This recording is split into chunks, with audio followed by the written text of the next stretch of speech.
Alhamdulillahi Rabbil Alamin. Allahumma salli ala Sayyidina Muhammad wa ala alihi wa sahbihi ajma'in. Subhanaka la ilma lana illa ma 'allamtana innaka antal alimul hakim. Rabbi shrah li sadri wa yassir li amri wahlul 'uqdatam min lisani yafqahu qawli, amma ba'd. Yang dihormati Tuan Imam, Tuan Bilal, jawatan kuasa masjid, sidang jemaah, moga-moga kita dirahmati Allah Subhanahu wa taala. Muka surat berapa kita? Ada lipat dulu.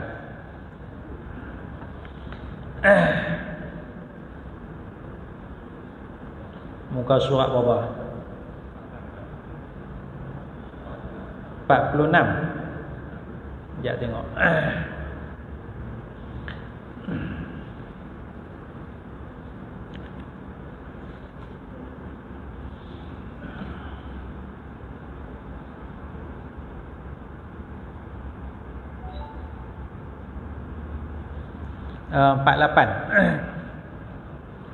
Bulan 10 halaman 48, tapi bulan 10 tak datang. Ya. Kita dah habis halaman 46, iaitu kelebihan sahabat Nabi. Kelebihan sahabat Nabi secara umum dan kelebihan Abu Bakar, Omar, Osman dan juga Ali. Ya. Sehingga ada seorang sahabat dia dilayan baik oleh Nabi. Ini memang Nabi layan semua baik. Cuma seorang sahabat ni dia rasa Nabi layan dia special sikit. Nabi layan dia special sikit. Nama sahabat ni Amru ibn al-As. Jadi bila Nabi layan dia rasa layanan Nabi itu istimewa, special. Maka Amru ni merasakan dialah yang terbaik di sisi Rasulullah sallallahu alaihi wasallam. Maka satu hari Sayyidina Amru ni pun tanya Nabi, "Ya Rasulullah, siapa yang lebih baik, saya ke Abu Bakar?" Dia doa dia lah. Nabi jawab, Abu Bakar. Kenal. Kan dia doa Arab dia lah. Baik, tak apalah. Kemudian Amru ni pun tanya soalan kedua, siapa lagi baik, saya atau Umar? Nabi jawab Umar. Jadi susunan tu, dalam hadis tu sahabat tu tanya ikut susunan. Abu Bakar nombor, siapa lebih baik, saya atau Abu Bakar? Abu Bakar. Nabi bilang. Siapa lebih baik, saya atau Umar? Nabi jawab Umar. Dia dah rasa tak sedar hati dah. Rasa tak sedar hati dah. Macam kita lah kan, suami isteri. Rasa elok dah, harmoni je. Cuba tanya tengok. Tanya tengok yang sayang siapa? Dia kata lelaki ni lehong marah dah. Baik, tak payah tanya dah. Kan? Gitulah maksudnya. Jadi Sayyidina Amru ni pun tanya lagi. Soalan ketiga, siapa yang lebih baik, saya atau Osman? Nabi SAW jawab Osman. Kemudian dia tanya soalan keempat, siapa yang lebih baik, saya atau Ali? Nabi jawab Ali. Maka dalam hadis tu sahabat ni kata, kalau aku tak tanya soalan ni pun tak apa. Pasal Nabi layan baik semua. Nabi layan semua baik. Cuma dia rasa Nabi lebih layan dia. Kan? Jadi sahabat dia pun rasa macam tu juga. Itu istimewanya Nabi Muhammad sallallahu alaihi wasallam. Semua rasa terbaik belaka Baik. Jadi sahabat semuanya mulia secara umum. Begitu juga sahabat Abu Bakar, Umar, Osman dan Ali. Ini adalah 4 sahabat yang terbaik mengikut susunannya Jadi kita berbeza dengan Syiah. Kalau Syiah menyatakan bahawa para sahabat Nabi jahat, para sahabat Nabi ini zalim, bahkan para sahabat ini kafir menurut pandangan Syiah. Jadi beza kita di antara ahli sunnah dengan ajaran Syiah. Jadi malam ni kita masuk halaman 48. Menyantuni kisah-kisah para sahabat. Menyantuni kisah-kisah para sahabat, ya. Wujud perbezaan pendapat dalam kalangan para sahabat. Juga wujud perbezaan pendapat antara para sahabat dengan ahli keluarga Nabi radhiyallahu anhum ajma'in. Jadi para sahabat berbeza pandangan, termasuklah berbeza dengan ahli keluarga Nabi sallallahu alaihi wasallam, ya. Misalnya para sahabat beza pandangan di antara muhajirin dan ansar. Di antara muhajirin dan ansar, siapa nak jadi ketua? Siapa nak jadi ketua selepas wafatnya Nabi Muhammad sallallahu alaihi wasallam? Situ tuan-tuan dah beza dah. Sehingga orang Ansar kata minna amirun wa minkum amirun. Di kalangan kami orang Ansar ada ketua, di kalangan kamu muhajirin pun ada ketua. Masing-masing ada ketua masing-masing. Mana zaman Rasulullah seorang. Bila Rasulullah wafat, dah beza pandangan sahabat, nak masing-masing ada ketua masing-masing, ya. Maksud saya ialah perbezaan tu sudah ada dah. Ya, perbezaan tu sudah ada. Tapi perbezaan tu diselesaikan kerana adanya sahabat-sahabat mulia, iaitulah yang terbaik sekali ialah Abu Bakar As-Siddiq radhiyallahu anhu. Begitu juga beza para sahabat nak ke bumi Nabi di mana. Dah ada beza dah. Sebab tu salah satu sebab lambat tanam Nabi SAW tu, Nabi wafat hari Isnin. Nabi wafat hari Isnin, tanam hari Rabu atau Selasa malam Rabu. Mati hari Isnin tengah hari, Nabi wafat hari Isnin tengah hari, kita katalah agak-agak lah pukul 12 pukul 1 tu. Maknanya esok Selasa pukul 12 tu tak tanam lagi, 24 jam dah. Masuk Selasa malam tu ataupun Rabu pagi tu baru mula tanam. Maknanya lebih 36 jam lah. Lama dah. Kita dalam 6 jam 7 jam selesai dah. Nabi mungkin 30 jam lebih, mungkin. Masa tu jam tak ada lagi kan. Kita andaikanlah gitulah. Jadi pasal apa? Pasal perbezaan pandangan sahabat lah. Beza dia tu. Satu, siapa nak jadi ketua? Ya, kemudian dah ada orang murtad dah tak percaya dah. Ya, kemudian ada sahabat tak percaya Nabi wafat. Sayyidina Umar kata, siapa kata Nabi wafat, aku nak bunuh orang tu. Ada beza tu nak selesai tu. Ialah mayat Nabi ada, jasad Nabi di situ. Tak apalah, tak pergi mana lah. Tapi yang selesai masalah ni, ya. Kemudian nak tanam mana pula? Nak tanam mana pula? Ada sahabat kata kita tanam di Baqi'. Rumah Nabi depan, Baqi' belakang tu kan. Ada kata kita pergi Baqi', sahabat-sahabat banyak di situ. Ada sahabat kata kita buat balik Mekah lah. Nabi orang Mekah, kita buat balik ke Mekah, tanam di Mekah. Ya, kalau tanam Mekah berapa hari tu? 10 hari pula nak berjalan ke, bawa berjalan kan. Ya. Jadi situ pandangan banyak. Sehinggalah Abu Bakar kata, Nabi kata ma qabadallahu nabiyyun, Allah Taala tidak ambil nyawa seorang nabi melainkan di tempat mati itulah ditanamnya nabi itu. Mana nabi itu mati, tanam di situ. Jadi kubur nabi itu, itulah rumah nabi, di situlah nabi menghembuskan nafas yang terakhir. Jadi Abu Bakar yang selesaikan sebab dia berdamping dengan Nabi, dia dapat banyak hadis-hadis daripada Nabi Muhammad sallallahu alaihi wasallam. Jadi ada perbezaan di kalangan para sahabat. Begitu juga beza dengan ahli keluarga Nabi, ya. Dalam hal ini kita nak ambil pendirian kita ahli sunnah wal jamaah. Dalam hal beza ni ada kisah-kisah yang tidak menarik tentang para sahabat ni, kisah pergaduhan dan sebagainya ni. Maka pegangan kita ialah kita berkeyakinan bahawa berlaku salah faham antara para sahabat.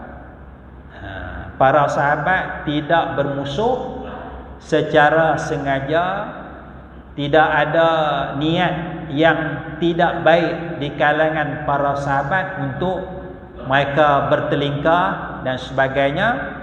Cuma berlaku salah faham di kalangan para sahabat. Kita kena jaga tu.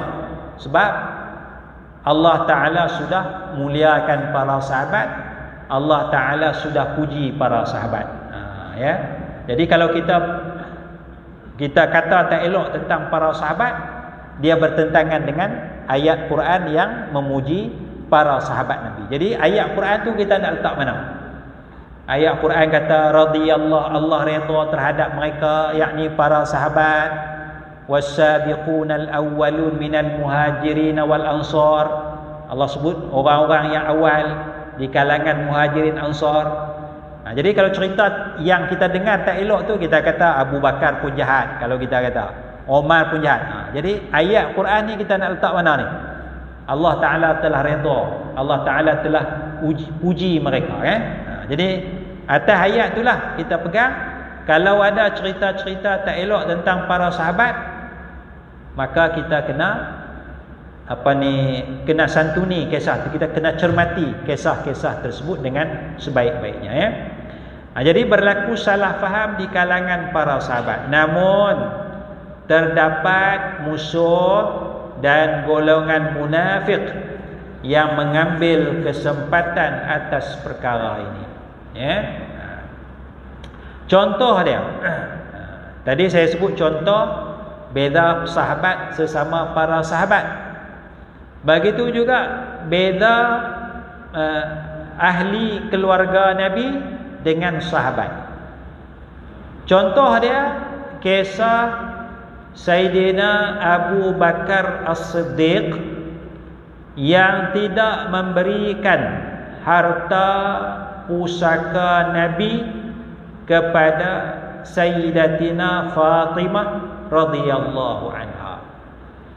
Jadi Nabi ada harta sikit, ada harta pedang, ada baju besi, ada tanah.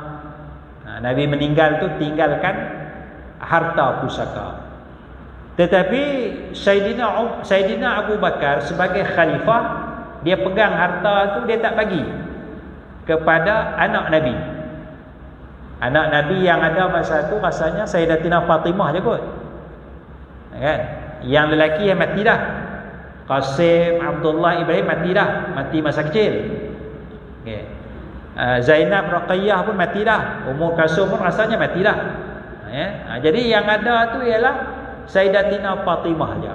Jadi maknanya harta tu akan dapat banyak kepada Sayyidatina Fatimah.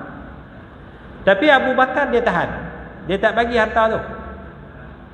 Sehinggalah dalam riwayat Sayyidatina Fatimah datang tuntut kepada Sayyidina Abu Bakar. Tuntut, ya. Apa dia kata? Sayyidatina Fatimah tanya kepada Sayyidina Abu Bakar, "Wahai Abu Bakar, kalau kamu mati, harta-harta kamu siapa dapat?" Kalau kamu mati ya Abu Bakrin, wahai Abu Bakar, siapa dapat harta kamu? Sayyidina Abu Bakar kata, waris saya lah, anak-anak saya akan dapat harta saya. Okey. Jadi Sayyidatina Fatimah kata, kalau Nabi wafat, harta Nabi dapat kat siapa?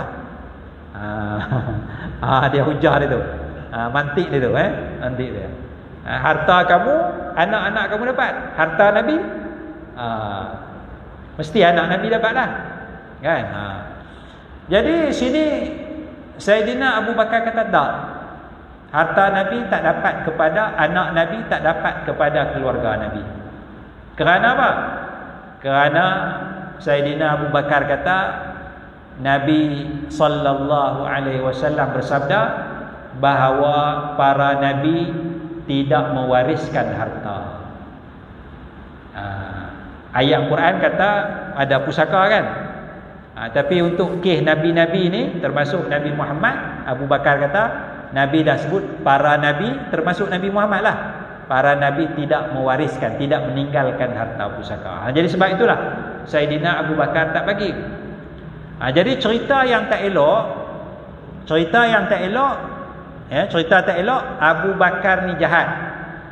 Dia bermusuh dengan ahli keluarga Nabi, dia tak bagi harta pusaka Nabi kepada ahli keluarga. Cerita jahat dia gitu.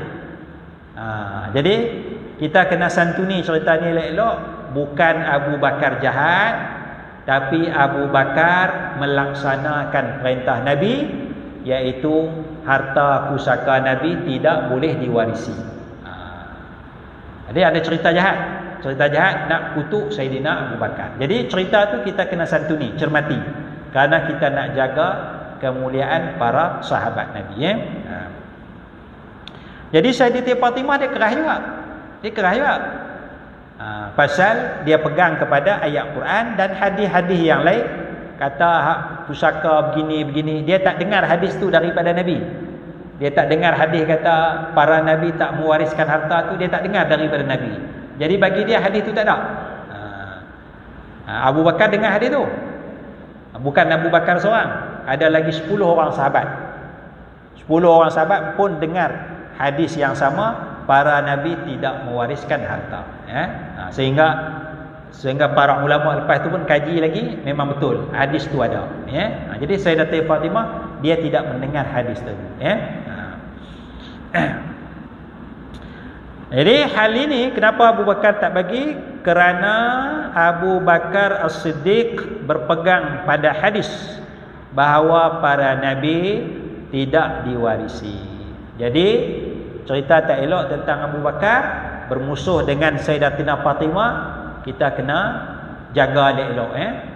Walaupun lepas tu mungkin ada sampai Sayyidatina Fatimah meninggal dunia pun dia tak izinkan, kita kata hebahkan berita kematian dia kepada orang ramai. Maknanya dia minta suami dia Sayyidina Ali kebumikan begitu je. Mungkin Sayyidina Ali anak Sayyidatina Fatimah Hasan Husain yang kebumikan.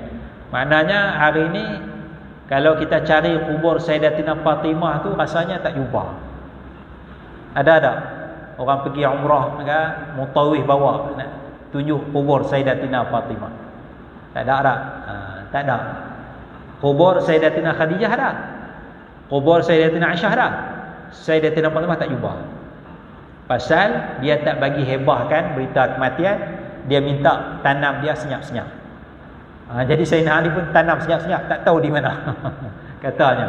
Jadi tak jumpa kuburnya di mana. Situ maknanya daripada sinilah timbul cerita-cerita tak elok antara Sayyidina Abu Bakar dengan Sayyidatina Fatimah. Jadi kita santuni, mereka tak bergaduh, mereka tak busuk hati, mereka tak ada dengki, masing-masing berpegang kepada ayat Quran, berpegang kepada hadis Rasulullah sallallahu alaihi wasallam.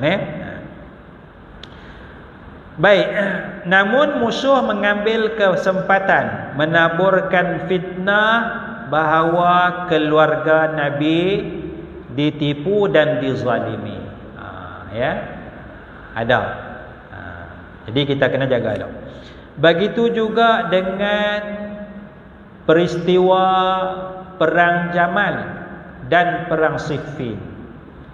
Perang Jamal antara Sayyidina Ali dengan isteri Nabi Sayyidatina Aisyah. Lawan dua sahabat ni. Sayyidina Ali sebagai khalifah, dia kerajaan tentera, lawan dengan Sayyidatina Aisyah isteri Nabi. Perang, mati ribu-ribu umat Islam mati. Begitu juga perang Siffin antara Sayyidina Ali dengan Sayyidina Muawiyah. Sayyidina Ali di Madinah kot. Di Madinah kan di Kufah? Di Kufah. Sayyidina Muawiyah di Damsyik. Dia jadi gubernur sana. Perang. Mati ribu-ribu, mungkin puluh ribu umat Islam mati ketika itu perang ni, ya. Jadi adakah Sayyidina Ali ni jahat? Adakah Sayyidina Muawiyah jahat? Adakah Sayyidatina Aisyah jahat? Ada cerita-cerita tidak elok. Jadi cerita-cerita tak elok tu kita santuni elok-elok, kerana mereka adalah para sahabat. Ada salah faham. Ya, bukan mereka saja nak bunuh, nak perang, tapi salah faham, ya. Yalah, dah ready dah tentera tu, tiba-tiba ada orang pergi mengamuk sikit, perang berlaku lah kan, orang cucuh kan. Ya. Zaman tu pula bukan ada telefon apa, nak telefon kita, kan. Maknanya zaman kita sekarang ni patutnya tak bergaduh. Patutnya tak bergaduh kan. Telefon elok, ke mana nak masuk pilihan raya. Bincang elok tak. Zaman dulu payahlah. Zaman kan nak bincang malam kan. WhatsApp ke apa ke kan. Dah zaman ni pun gaduh lagi. Zaman dulu ada keuzuran. Zaman dulu ada keuzuran, ya. Maknanya Sayyidina Ali di Kufah, Sayyidina Muawiyah di Damsyik. Kalau Sayyidina Muawiyah turun di Kufah jumpa, mungkin dia kena bunuh. Kan? Bukan Sayyidina Ali bunuh, tapi ada lah orang jahat nak kacau ni. Kalau Sayyidina Ali pergi Damsyik nak jumpa Sayyidina Muawiyah, mungkin Sayyidina Ali kena bunuh. Ada orang akan jahat yang akan ambil kesempatan. Jadi duduk tempat masing-masing, utusan je. Utusan duduk ni. Utusan tu pun mungkin tengah jalan tu surat tu dia rampas ke apa, wallahu a'lam, kita tak tahu. Perhubungan zaman tu payah. Jadi akhirnya berlaku perang di antara para sahabat, ya. Ada keuzuran. Tapi kita tak nampak keuzuran kita pada hari ini, kita duduk bergaduh sesama umat Islam. Ya. Jadi yang rugi nanti adalah kita umat Islam, ya. Baik. Itu perang Jamal, perang Siffin, ya. Akhirnya berlaku perang yang mengorbankan ribuan umat Islam. Maka kita yakin dengan keadilan para sahabat Nabi radhiyallahu anhum.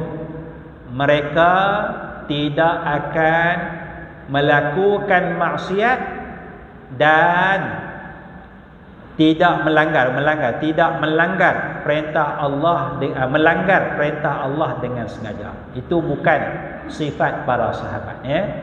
Bukan sifat para sahabat sengaja nak langgar perintah Allah. Allah larang berbunuh-bunuhan. Ya. Allah larang berbunuh. Adakah sahabat ada niat nak bunuh sesama umat Islam? Tidak. Tapi dah perang berkecamuk tu tak boleh nak buat apa dah. Ya. Namun setiap insan pasti tidak terlepas daripada kesilapan. Di sinilah kata ulama seperti Syekh Ibrahim Al-Laqani. Syekh Ibrahim Al-Laqani menyimpulkan wa awwilit tashajur alladhi warad, dan tafsirkanlah, tafsirkanlah at-tashajur, pertelingkahan, alladhi warad, yang berlaku. Cerita pertelingkahan para sahabat yang sampai kepada kita tu, cerita tak elok tentang para sahabat, kita tafsirkan bagi jadi elok. Itu maksud dia, tafsirkan bagi elok. Santuni cerita tu elok. Ya. Jangan kita kata Abu Bakar pun jahat, jangan kita kata Umar, Uthman, Ali jahat, jangan kita kata Muawiyah ni pun jahat, jangan. Kita tafsirkan. Ya. Tafsirkan bagi elok, ya. Tafsirkanlah. In khutta fihi, jika kamu masuk membahaskannya. Kalau kita masuk bincang isu ni, kita tafsirkan bagi elok. Wajtanib da'al hasadi, dan jauhilah penyakit hasad. Ya. Maknanya jauhi penyakit hasad. Salah satu maknanya jangan hasad dengki kepada para sahabat Nabi. Nak bubuh kau para sahabat, jangan. Kerana Allah Ta'ala sudah memuji mereka, ya. Oleh itu, pertelingkahan itu hendaklah dalam batasan serta tidak memperlekehkan para sahabat atau sehingga menganggap bahawa para sahabat tidak bersifat adil. Jangan kita sampai tahap yang sebegitu, ya. Semua sahabat baik belaka. Ada seorang sahabat, baik tak baik dia ni, namanya Sa'ad bin Abi Waqqas. Sa'ad bin Abi Waqqas, ya. Sa'ad ni kalau tak salah, salah seorang daripada 10 orang yang dia jamin syurga, kalau tak salah saya lah. Maknanya dia masuk top 10 yang masuk syurga. Ya. Dia zaman Saidina Umar, Sa'ad ni jadi gubernur di Kufah ke Basrah gitulah. Bila dia jadi gubernur, orang komplain. Rupanya sehebat-hebat sahabat Nabi pun bila jadi pemimpin, payah. Dia bukan mudah, ya. Bukan mudah. Bila jadi pemimpin ni, orang komplain macam-macam.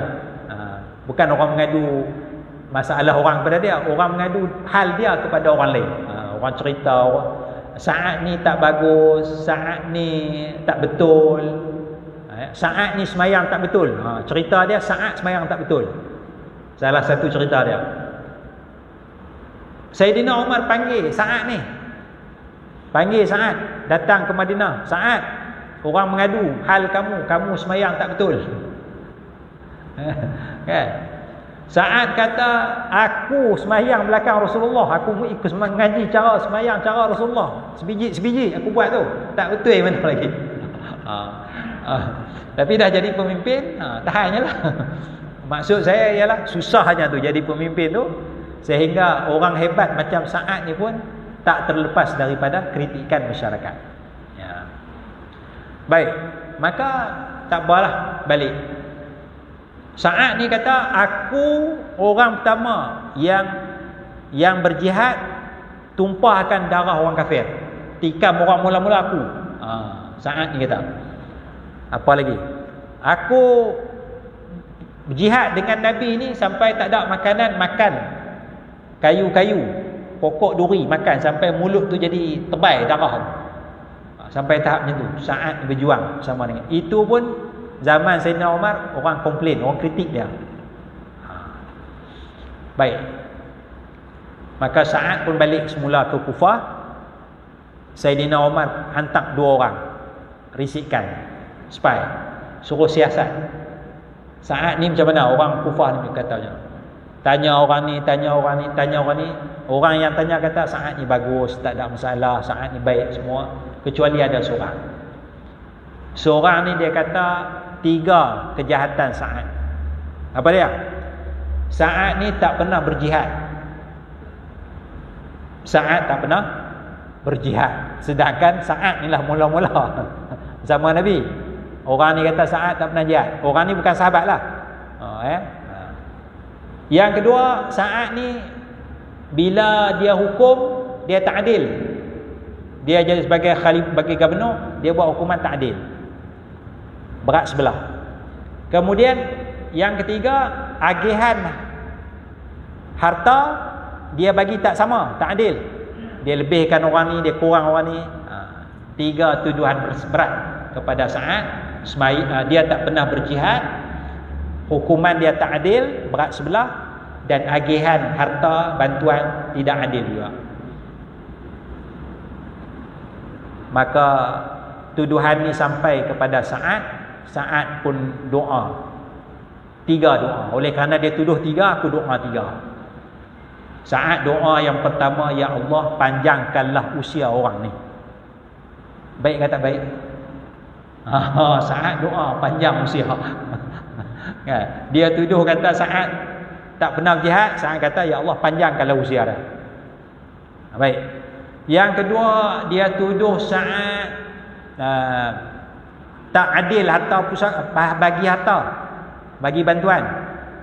Maka pasal harta, maka saat doa yang kedua, bagi dia ni miskin.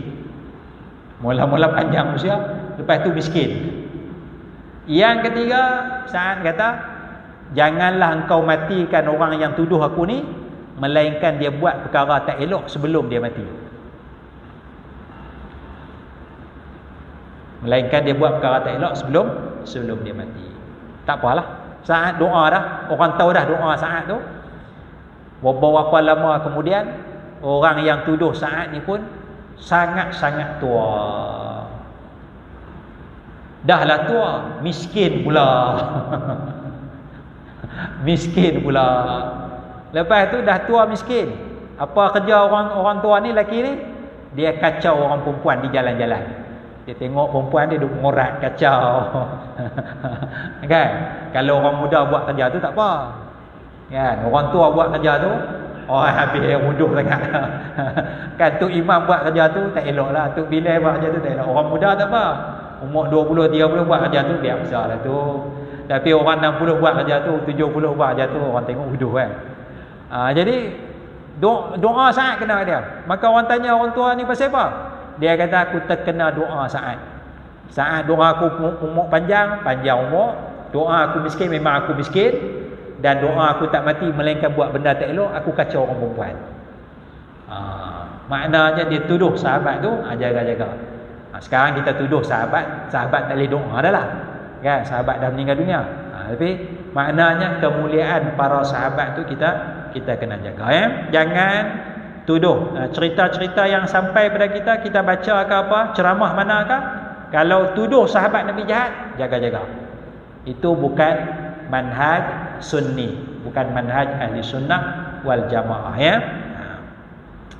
Jadi pertelingkahan yang berlaku antara para sahabat tidak perlu dikaji. Kita tak perlu kaji pun. Kita ambil prinsip je, sahabat Nabi baik.